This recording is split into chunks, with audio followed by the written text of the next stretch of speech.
Mesdames et messieurs, bonjour, bonsoir, tout dépend de l'heure à laquelle vous écoutez cette vidéo chez vous. Je m'appelle Michel Biemton, journaliste web camerounais, et merci de faire confiance à cette chaîne YouTube de l'engagement sociopolitique. Bienvenue à cette causerie citoyenne sur l'actualité camerounaise et africaine. Bienvenue à la chronique de MBT, mesdames et messieurs. Cameroun ne fuit plus le pays parce qu'on a des mercenaires à la tête de notre État. Donc vous, les deux chaînes de télévision, avec certains petits pseudo-journalistes aujourd'hui qui sont devenus des grands journalistes sur l'affaire de l'assassinat de Martinez Zogo, l'argent du sang, vous partez vous tenir devant le CED. Mais comment vous pouvez être devant le CED, chers frères? Vous n'arrivez pas à produire une image, même pas subtiliser une seule petite, c'est-à-dire qu'interview ou deux mots aux enquêteurs. Mais vous vous tenez derrière le, c'est-à-dire que derrière le portail, avec le ventre comme celui du Varan, vous vous mettez à aboyer, les gens vous applaudissent. Vous ne dites rien. C'est pas ça du journalisme. Mais moi, je vous ai dit, je vais vous combattre. Et moi, nous savons.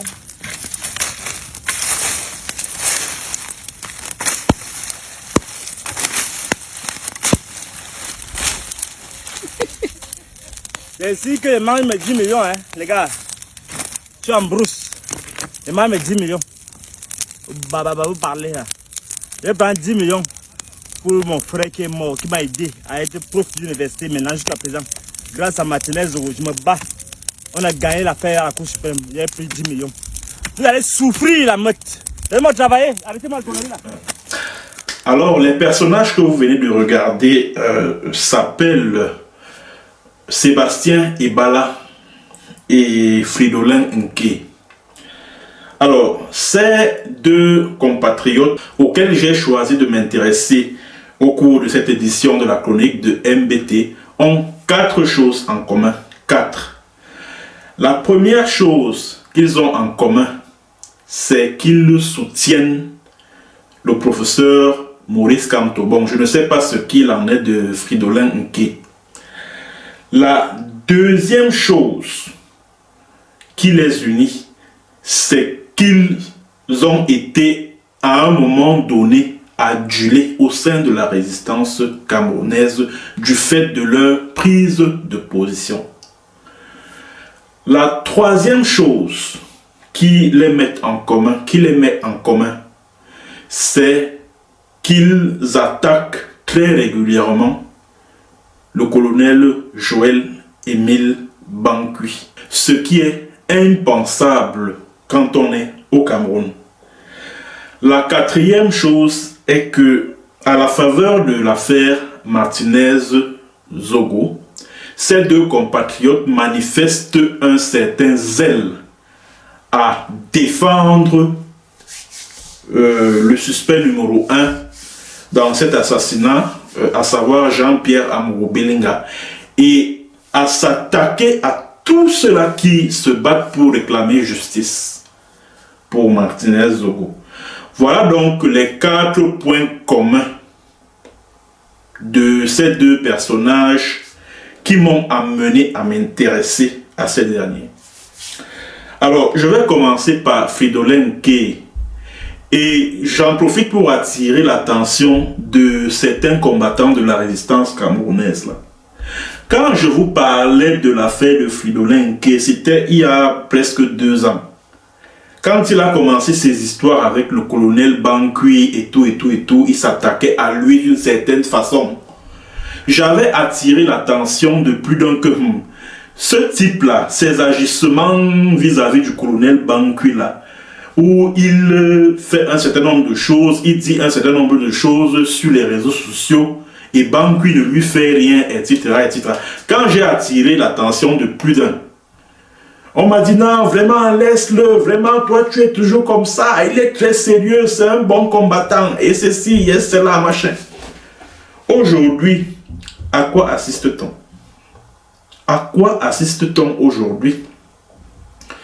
Aujourd'hui, il s'attaque à la meute, il dit que non, ceux qui s'attaquent à Amourou, ceux qui dénoncent Amourou Belinga dans l'affaire Martinez-Zogo sont des tribalistes, etc. Voilà aujourd'hui, où en est-on? Où en est-on? Moi, j'avais déjà commencé à soupçonner Fridolin Nke Depuis quand il a commencé, quand il a eu des problèmes avec Bankui, ces soi-disant problèmes-là, avec Bankui. Moi, c'est-à-dire que moi, j'avais déjà flairé le manque de sérieux dans tout ce qu'il disait, dans tous ses agissements. Parce que moi, je connais le Cameroun. Je connais comment ce pays fonctionne. Les amis, nous savons tous que ce voyou-là, cet animal, ce braqueur, ce voleur qu'on appelle Joël-Émile Bankui, vous pensez sincèrement que vous pouvez oser dire du mal de ce monsieur et il vous laisse tranquille? C'est-à-dire que vous êtes au Cameroun, vous vous attaquez à lui. Et Nké a fait un truc en juillet 2021. Cet enseignant de philosophie a commencé à attaquer littéralement le colonel Bankui. Et plus grave, il a eu une conversation avec le colonel Bankui. Il l'a enregistré à son insu. Il a fait une publication sur sa page Facebook. Vous pouvez aller sur sa page Facebook. Ces publications sont toujours là. Et à travers cette publication Facebook, il faisait un chantage au colonel Bankui en lui disant que tant que le colonel Bankui ne lui présente pas des excuses publiques, il va publier les menaces du colonel Bankui à son encontre.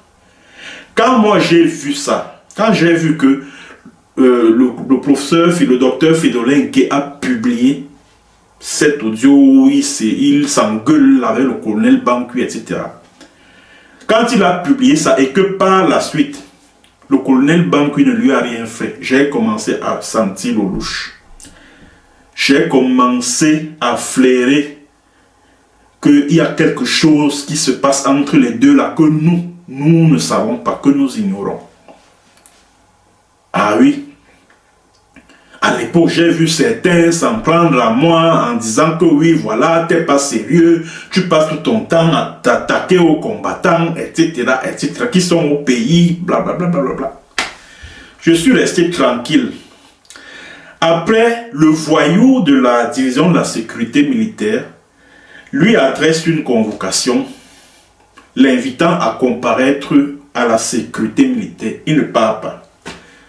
Jusque-là, je continuais à constater quelque chose qui n'allait pas. J'ai continué à observer mon esprit de doute par rapport à cette affaire-là. Et puis un jour, une vidéo de Fridolin qui surgit comme ça sur sa page. Il est au bureau du colonel Bankui.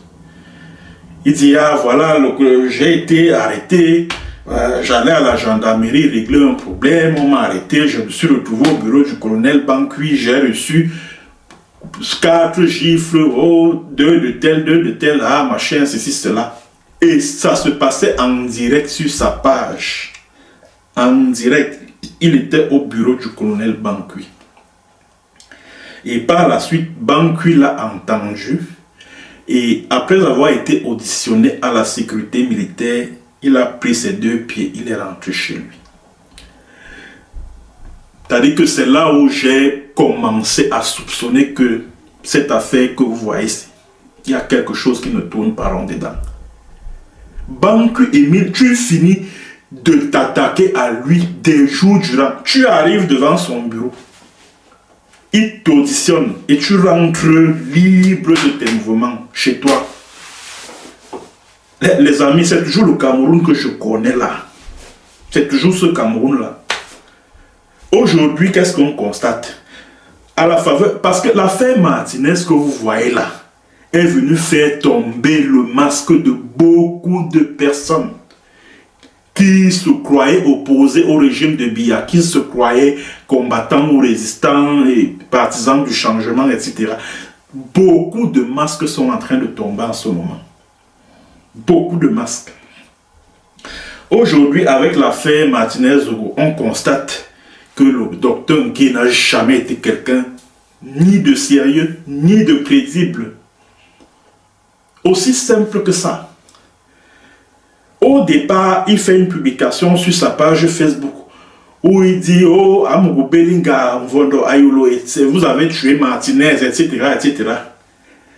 Et par la suite, ah, est-ce que ça peut même être Amourou Belinga, ceci, cela, oh, voilà mon numéro de téléphone, je veux rencontrer Amourou Belinga. Ah, mon numéro de téléphone, c'est tel, tel, tel, tel, tel. Il faut qu'il m'appelle. Et par la suite, on apprend qu'il a pris de l'argent chez Amourou Belinga. Et puis, oh, on apprend que non. Le pire est derrière lui, les gendarmes sont derrière lui. Il vient d'échapper par deux fois à un enlèvement.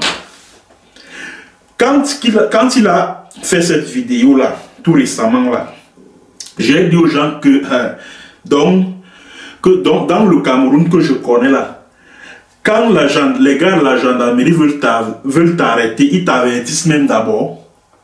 Dans le Cameroun que je connais là, peut-on échapper à une arrestation des gendarmes ou du bureau de je ne sais quel corps habillé dans ce pays, dans ce Cameroun que je connais là? Quand j'ai attiré l'attention des gens sur le fait que ce type que vous voyez là, il est en train de jouer avec vos cordes sensibles. Oh, ah, vraiment, il faut sauver le docteur Fidelenke, machin, ceci, cela, blablabla. Bla, bla, bla. Ah, il est vraiment en danger. Quand il s'est retrouvé dans une forêt, auprès d'un petit chien là, où il disait que vraiment il est en danger et ceci et cela. J'ai dit que ça là, vous n'allez pas me prendre à ce jeu-ci. Vous mentez. Il y a quelque chose de louche là. Je ne tomberai pas dans le piège là. Que ceux qui veulent se laisser manipuler, se laissent manipuler. Moi là, le type-ci, il ne m'a pas l'air sérieux. Donc dans le Cameroun que je connais là, si les gendarmes sont derrière toi, tu penses que tu vas leur échapper. S'ils veulent vraiment t'arrêter là, tu penses vraiment que tu vas leur échapper. Tu penses vraiment qu'ils ne pourront pas mettre la main sur toi. J'ai seulement dit que pardon, allez là-bas avec ça. Aujourd'hui, qu'est-ce qu'on constate? Ils s'attaquent à nous là, nous qui exigeons justice et vérité sur l'affaire Martinez-Zogo en nous qualifiant de meute. Il dit que non, que ceux qui réclament justice pour Martinez-Zogo, ce sont des tribalistes bamileke, forcément. C'est vrai qu'il n'a pas prononcé le nom, mais on sait de qui il parle. Et aujourd'hui, on constate simplement les dégâts. On constate simplement les dégâts. Simplement. Pour ce qui est de Sébastien Ebala, pour ce qui est... Parce que moi, j'ai toujours dit à certains combattants, je leur ai toujours dit que quand on parle de Sébastien Ebala, personne parmi vous là, parce qu'il y a même certains qui m'ont attaqué violemment par rapport au cas de Sébastien Ebala. Moi, je leur ai toujours répondu que ce type que vous voyez là, je le connais mieux que vous. Parce que moi, j'ai été au Cameroun. Je l'ai côtoyé, j'ai partagé des plateaux de radio avec lui. Et pas mal de fois, on s'est retrouvés ensemble. On a partagé un verre et un plat dans des restaurants à Yaoundé.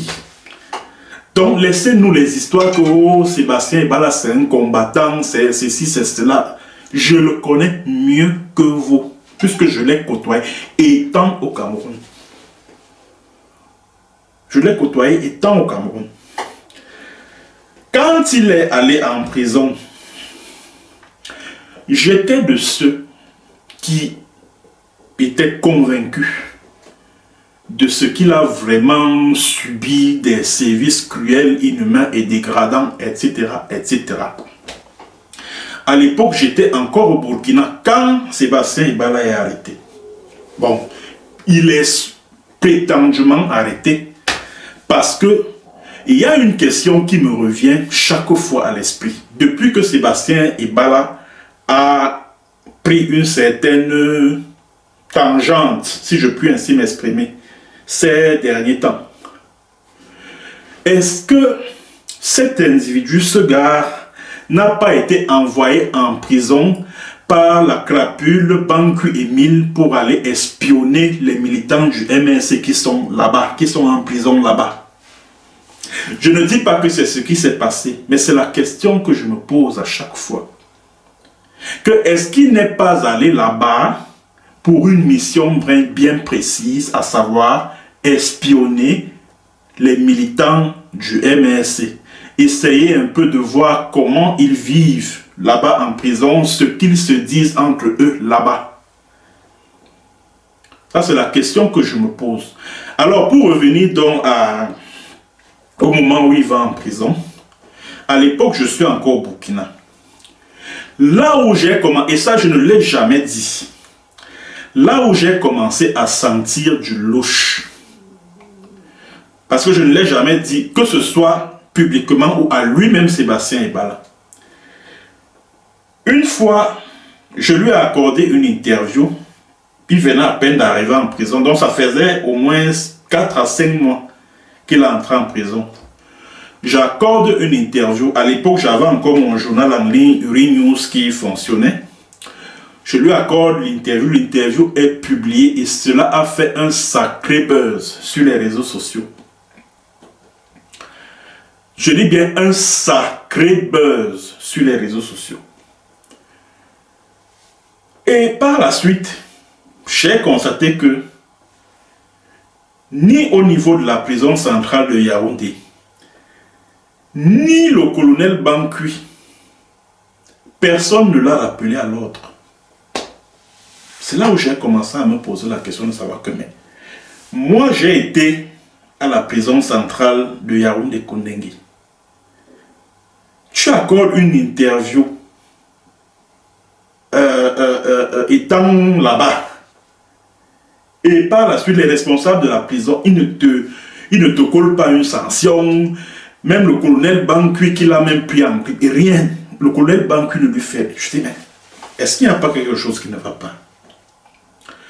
Quand Sébastien Ebala sort de prison en mai de l'année passée, c'était vers fin mai de l'année passée, il commence à s'attaquer au RIDAC, le réseau des défenseurs des droits humains en Afrique centrale, qui l'a aidé quand il était en prison et dont je suis membre.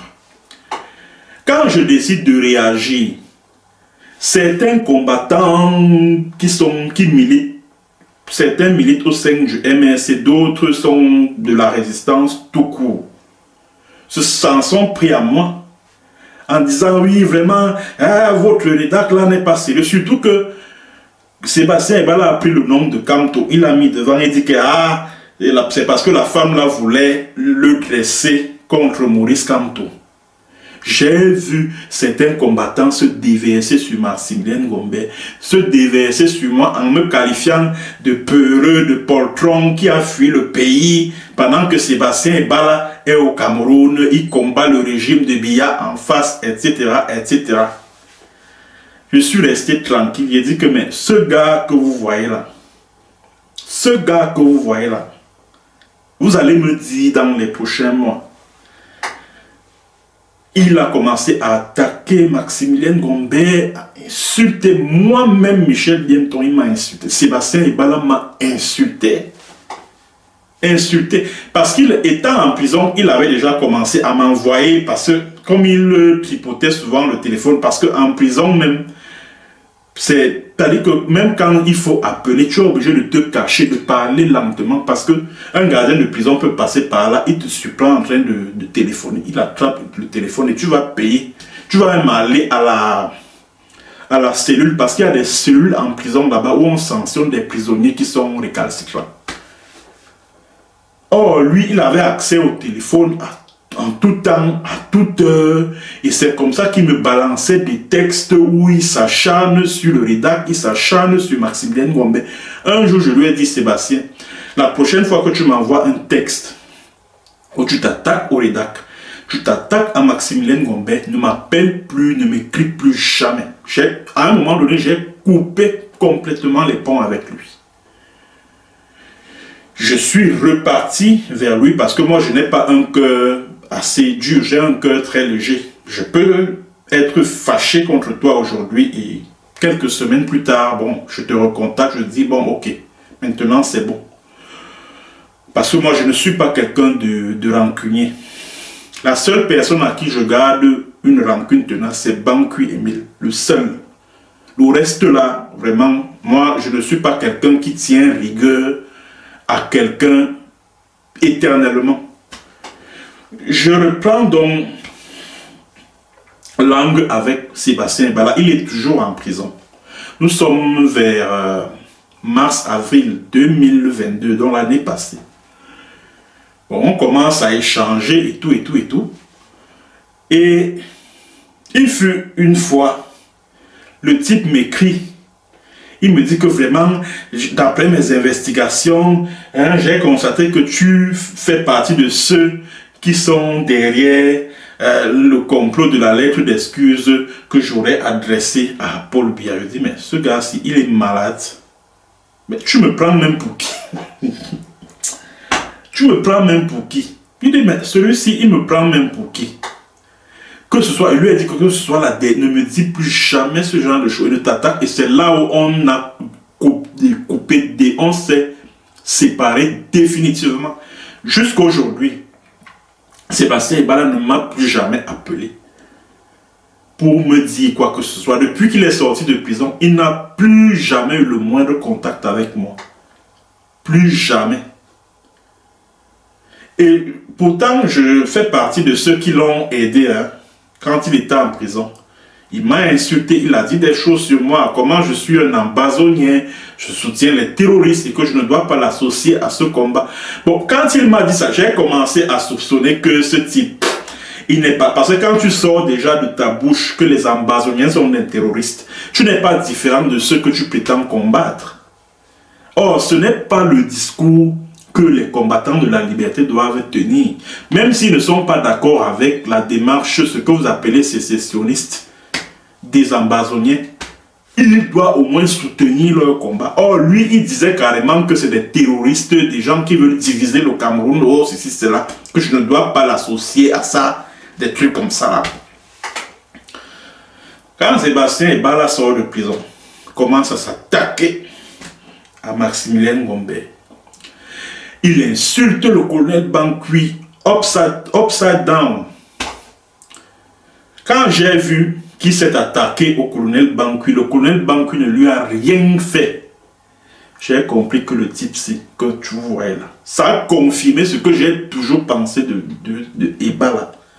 À savoir que Ebala, c'est un agent double. C'est de ça qu'il s'agit. C'est de ça qu'il s'agit. Et j'ai également remarqué que les personnes avec lesquelles Sébastien Ebala fonctionne, ce sont les gens qui sont proches du colonel Bankui.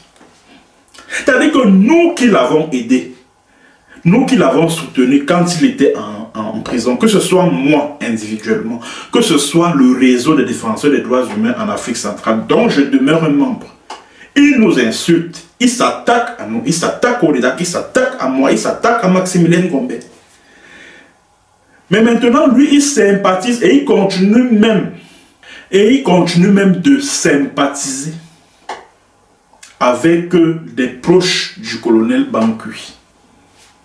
C'est là où j'ai compris que ce gars-là, il n'est pas sérieux. Et il n'a jamais été quelqu'un de sérieux. La preuve, aujourd'hui, qu'est-ce que Sébastien Ebala fait toujours dans le cadre de l'affaire Martinez-Zogo? Il ne condamne même pas le crime. Hein. Il ne condamne pas les commanditaires, les présumés commanditaires. Donc le commanditaire le suspect numéro 1, Jean-Pierre Amourou Belinga. Au contraire, il soutient même Jean-Pierre Amourou Belinga. Il le soutient ouvertement, il ne s'en cache pas. Et maintenant, il s'attaque à ceux-là qui dénoncent Jean-Pierre Amourou Belinga, qui réclament justice pour Martinez-Zogo. Et plus grave, dans un de ses lives sur les réseaux, sur Facebook, Sébastien Ebala a déclaré que Martinez-Zogo faisait partie de ce club de malfaiteurs qui a détruit le Cameroun. Donc pour lui, sa mort, la mort de Martinez, l'assassinat de Martinez ne lui fait ni chaud ni froid. Il l'a dit lors de son dernier direct sur Facebook. Donc il a une page Facebook là, je crois que c'est quelque chose comme le dénonciateur. Il a dit ça. Quand vous voyez donc tout ça, vous comprenez donc exactement quel rôle Sébastien Ebala joue au sein de la résistance. C'est-à-dire que c'est le genre de personnes, on les appelle les agents doubles. C'est-à-dire qu'il fait mine de ce qu'il est avec, qu'il est contre le gouvernement. En réalité, les dénonciations factices qu'il fait, c'est pour infiltrer les milieux de la résistance, collecter les renseignements, collecter les informations et envoyer à qui de droit. Voilà donc, les envoyer même, c'est-à-dire que infiltrer même les groupes WhatsApp des résistants, que ce soit au Cameroun, que ce soit en diaspora. Voilà donc son rôle. Tout comme celui des gens comme les Fridolins, que vous les voyez là, ils font comme si vraiment ils sont opposés au système en place, alors qu'en réalité, ils sont en train de jouer un rôle que vous ne pouvez même pas imaginer. Voilà. C'est de ça qu'il s'agit. Et beaucoup ont cru en eux, beaucoup croyaient en eux au moment où moi je commençais à douter d'eux.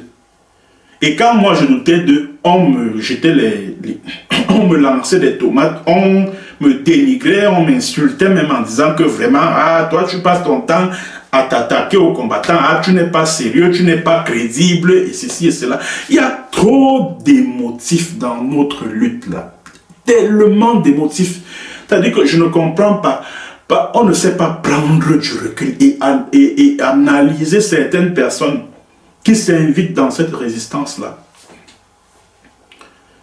Je ne sais pas comment on ne peut pas... C'est-à-dire que certaines personnes au sein de cette résistance ne savent pas ouvrir l'œil et le bon. Vous pensez sincèrement que vous pouvez dire du mal de Banqui étant au Cameroun? Banqui l'animal là, vous pouvez parler de lui en mal. Vous dites de lui qu'il est un criminel. Il a assassiné beaucoup de gens dans ce pays.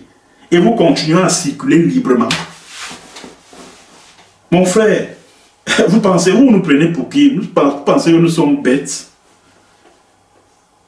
Vous pensez que nous sommes bêtes?